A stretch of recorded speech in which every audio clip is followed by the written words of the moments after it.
Greetings, this is Jim Lindsay. This is your lesson over Chapter 16. You can see that I'm at the Blackboard site, and I'm recording this in the summer of 2015. So if I use this in the fall of 15 or spring of 16, please don't let that alarm you if it looks different. But basically, here's the Chapter 16 folder. You're watching this lesson right here, and the slides that I have they're posted right there. So if you would like these slides and would like to take notes on them, they're there for you to download and use. So I'll jump over to the presentation and get us started. Okay, I'm in the presentation, and this chapter is a fun one to discuss. It's a little bit harder in an online environment because you don't get to have the give and take and the fun discussions that you would get to have face to face, but that's where we are. What's discussed in this chapter is basically the following: intellectual property rights and the other items listed on the screen in front of you.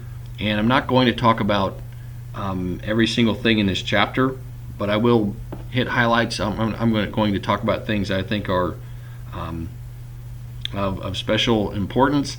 And some of this stuff, like the ethics stuff, I mean, it's a lot of it is your own personal opinion, and that's what makes the discussions of this stuff so fun, is that everybody has a different opinion, and then getting people to articulate why they feel that the way that they do is enjoyable. Sometimes it's contentious, but it's an important skill that you should come out of college with, is the ability to state why you have the opinion that you do, and then to back it up with some facts. And so that's one of the major components of this chapter: the ethical challenges that we face as a result of technology. So we'll look at that and these others. So let's get started with intellectual property rights. All right, intellectual property is something that we've been talking about this entire class. It's not tangible stuff. It's typically it's stuff that you come up with in your mind, and then you can do something with it. For example, you could write a book. You could come up with a piece of you could think up a piece of software and write the code for it. You could make a movie. You could write a song. These are all different examples of people coming up with ideas and creating those and creating products from those ideas, and that's called intellectual property. Hopefully we piqued your interest about how to do some of this stuff, and maybe some of you will come up with some intellectual property while you're at college or later. And what we hope you'll do for yourself, if you do come up with some intellectual property, is find the proper way to protect that property, that intellectual property, so that if you want to, you can make some income from it. And there are 3 different types of protections that are discussed in this chapter, and they're each different. It talks about copyright, it talks about trademark, and it talks about patents. And each one of those protects something different. And I want you to read the chapter. I want you to basically break down, and it's well written. It spells out for you in the chapter what each one of these different protections covers, as well as the duration of that coverage. The one that I've had the most experience with is copyright, just because I'm not an inventor, never came up with an invention. That's the kind of stuff that you would patent. And trademarks, I've created logos and things like that for some of my customers on websites, but I've never tried to trademark any of that sort of stuff. So copyright, though, when you write a story, when you write a book, when you write articles, those sorts of things get automatically are protected by copyright. And so that's where I've had the most exposure to with these protections. If you want to register for these protections legally and be able to go to court with them and defend them, it's going to cost you money. Copyright is the least expensive. Patents are the most expensive. And your trademarks are there in the center. Here are some questions I would like for you to be able to answer based on what you read. And the answers are right there in the book, and they're even in the notes of this presentation if you want to look in the notes. But you can get those answers right there. If you spend the time to basically come up with the answers for these questions, come test time, you should do very well. I mean, because as you spend the time to differentiate between copyright, trademark, and patent, and then the duration and what they protect, it's basically going to create a bunch of mental anchors for you, so that when you have to recall that later, you're going to do fine. As far as news stories go, there are some really interesting news stories all the time about this kind of stuff. People are constantly suing one another over copyright or trademark and patent sort of stuff. There are people called patent trolls, and I've shown you the ARS Technica site many different times throughout this semester, and they have an especially deep hatred of patent trolls, and lots of articles about them all the time on that website. And so, check that out. So read about these protections, figure out what they do for you, and if you come up with some intellectual property, I hope that you will. And the way that you get protection for them is basically you hire an attorney that works with intellectual property matters, and again, some of that can be not too expensive, and some of it can be very, very expensive. And so if you do come up with something that's worthy of protection, get yourself an attorney or a counselor, and get that protection in place. All right, the next big chunk of this chapter is talking about ethical matters, and ethics are basically, as it states right here, your overall standards for moral conduct. And technology, basically, it's so easy to do some things that we have become tempted to do things electronically that we never would do in the physical world. So we have all kinds of ethical challenges we face as a result of the internet and file sharing and copying and pasting and things being out on web pages. So what this boils down to is you have to make choices.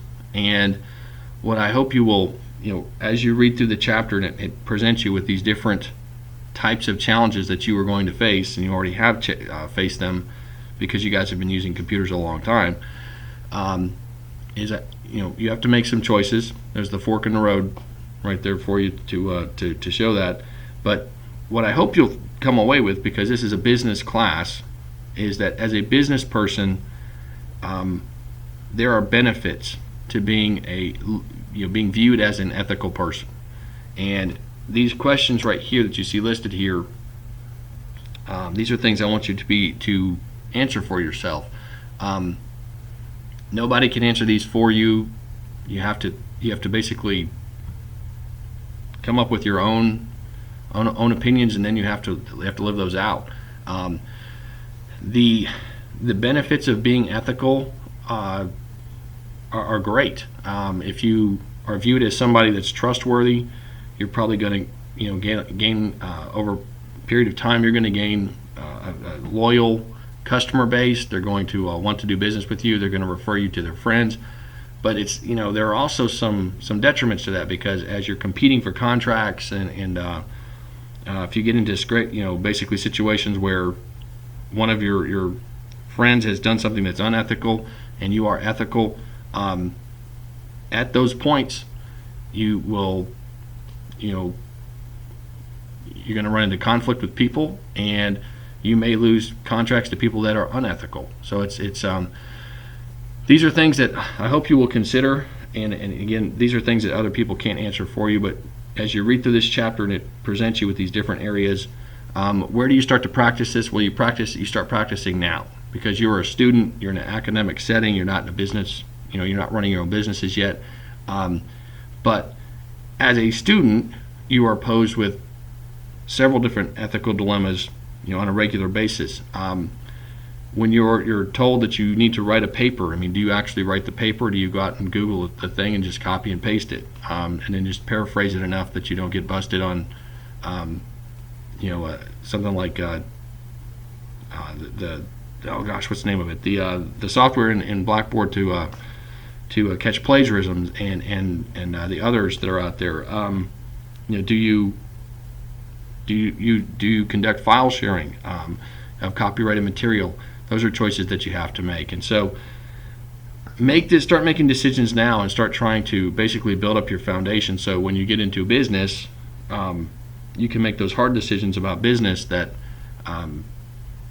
hopefully will help you build a really solid reputation and become a reputable business person. So that's this chunk of the chapter. Again, this is a really fun one to discuss in person, and I missed that for us. But as you're going through this area, these are questions you should be able to answer. All right, our last half of this chapter, basically, it focuses on computers' impact on your health and the environment and some other stuff. But what I would like to spend time talking to you about is basically your health and the environment, and to get you to facilitate you being able to have that discussion. I have a worksheet for you. This is a Word document. It's on the Blackboard site. Please download this. And what I want you to do is basically, as you read through the beginning part of this portion of the chapter over health stuff, be able to define these conditions and then prevent them. These are physical ailments that can occur based on your use of technology, and they also give you some good advice on how to prevent those sort of ailments from occurring. These guys down here as well, and so do that, and pause the video, work on it, and get this worksheet from the Blackboard site, and then come back once you're finished. Okay, I hope you did that.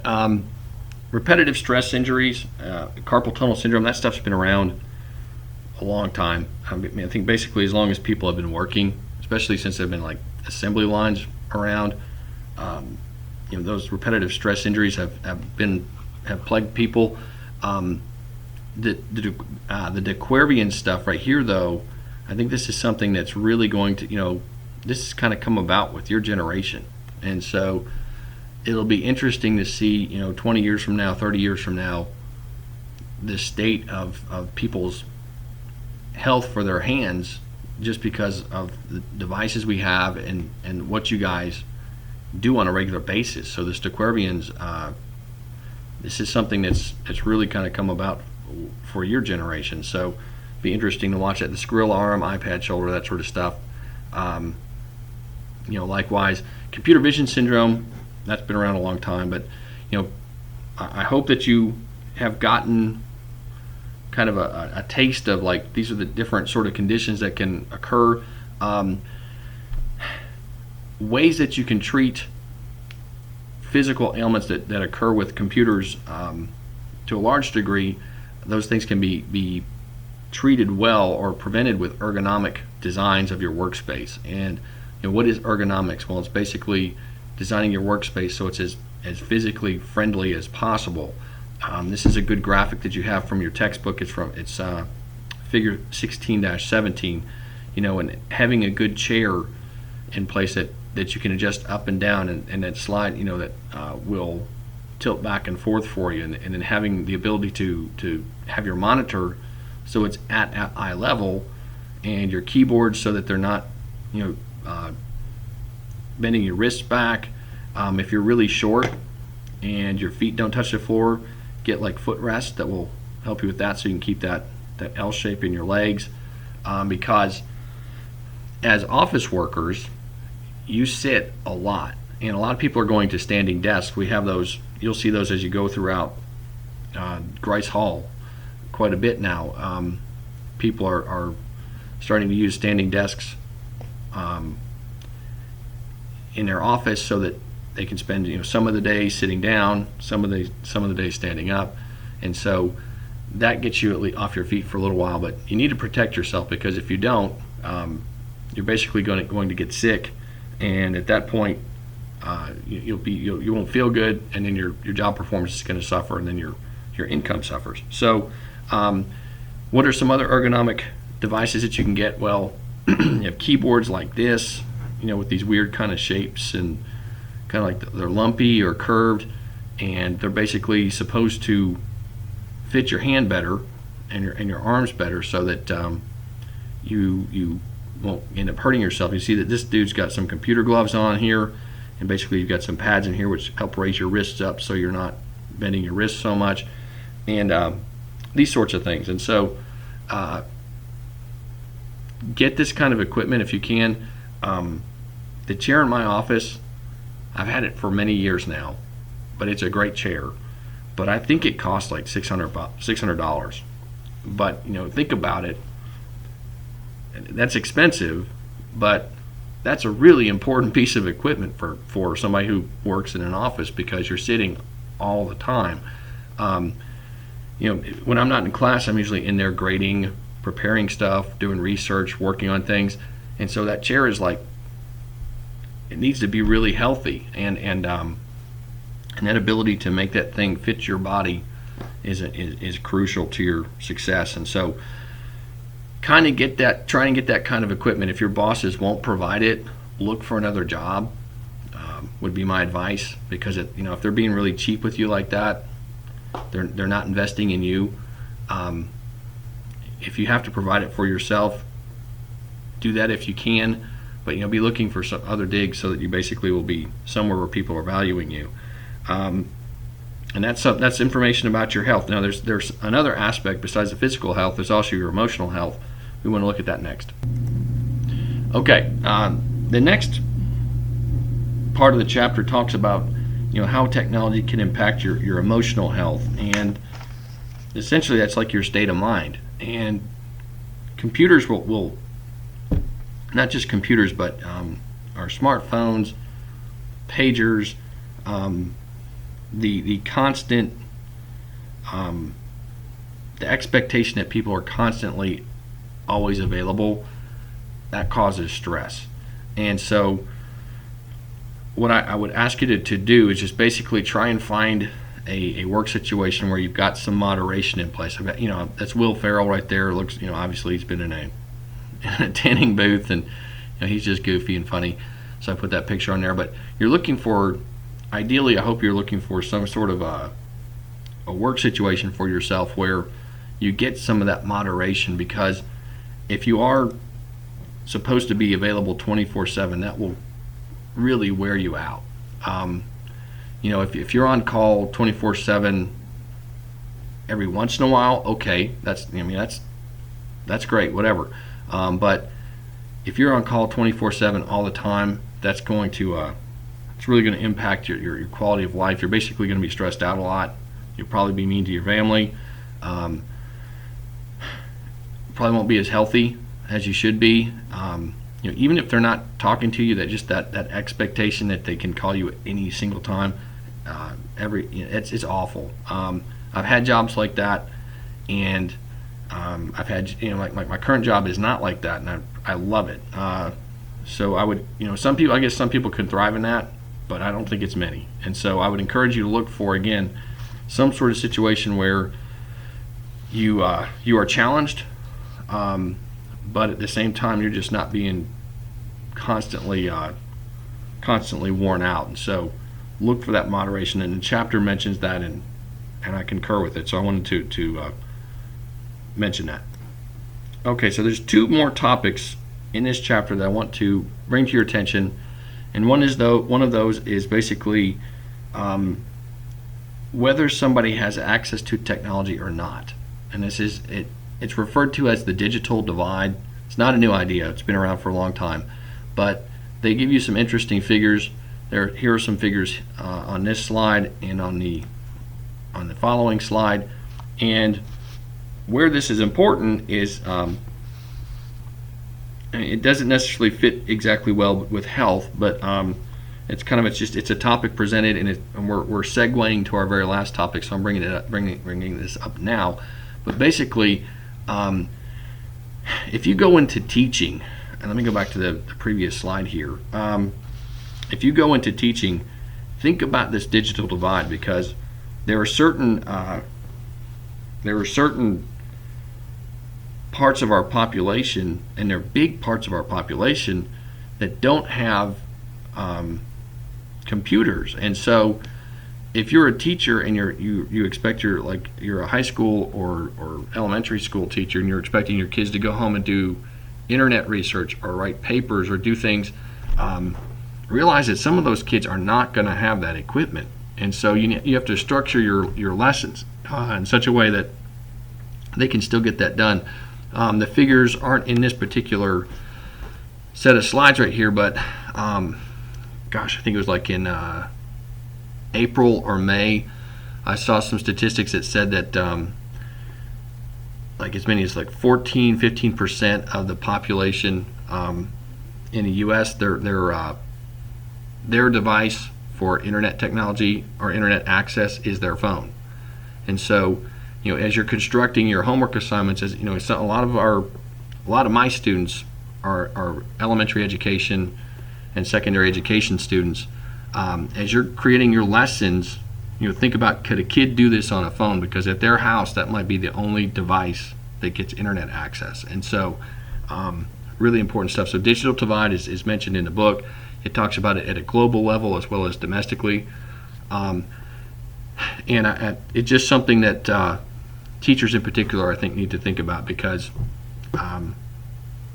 if you're designing homework assignments and projects that have to be done out of school on a computer using the internet, you're probably setting up some kids for failure, and that's not what we're trying to do is in a teaching institution. So that's the second to last topic. The last topic I wanted to bring to your attention is how technology can impact the environment. And obviously, I'm sure you've thought of this before, computing devices are mechanical electronic devices, and they use energy, and so manufacturers have strived to make them as energy efficient as possible. They're continuing to do that. They're also detrimental to the earth when we throw these things away, and so there are specific ways that you need to throw your computers away if you're going to get rid of something.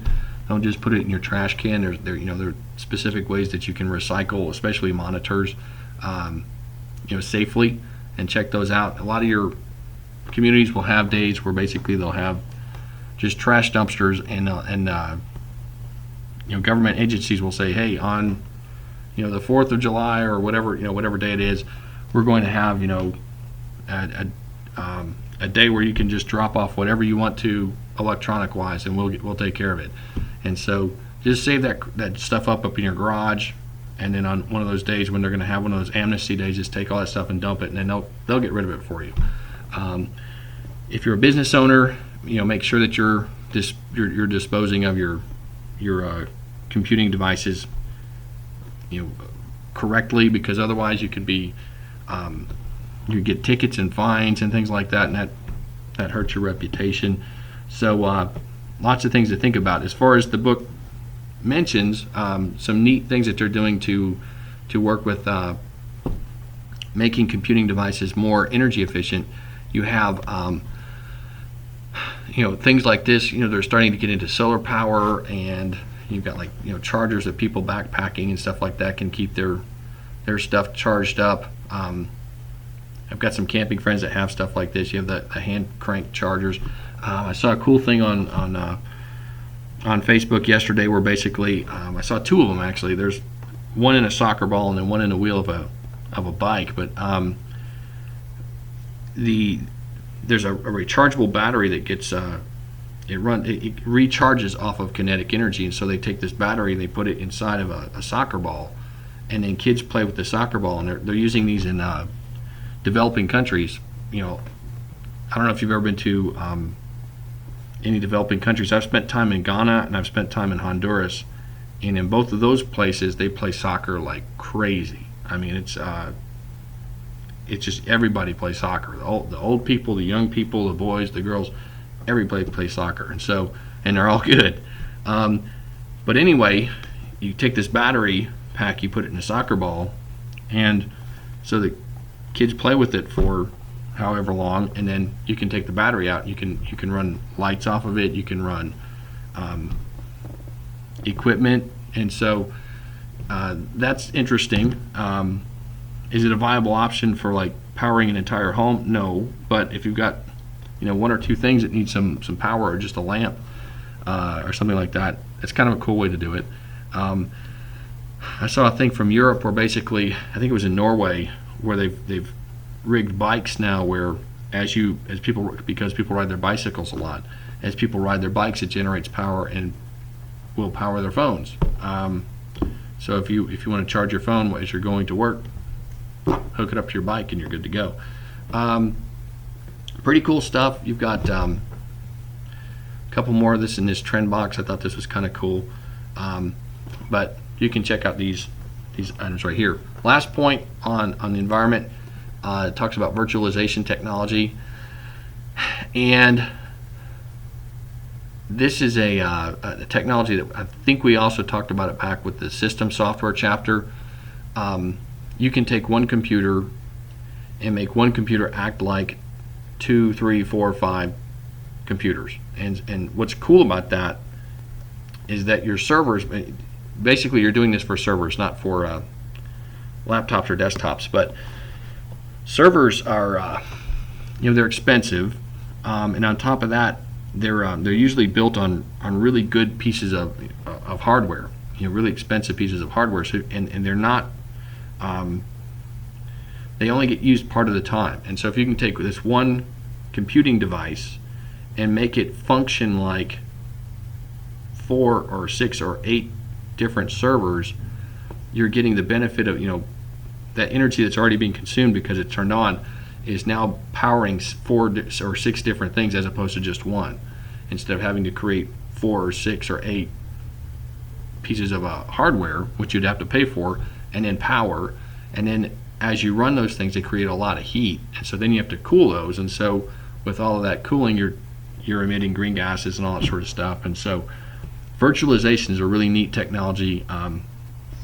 If you ever do any research about like Google's data centers and stuff like that, I mean, they use tons and tons of virtualization, and the server farms and the things that they have are just amazing. But that's described in this discussion about computers and technology in the environment. So that's how I wanted to close. Here's a summary of what we've looked at in this chapter. Thank you for your time and attention. Have a good day.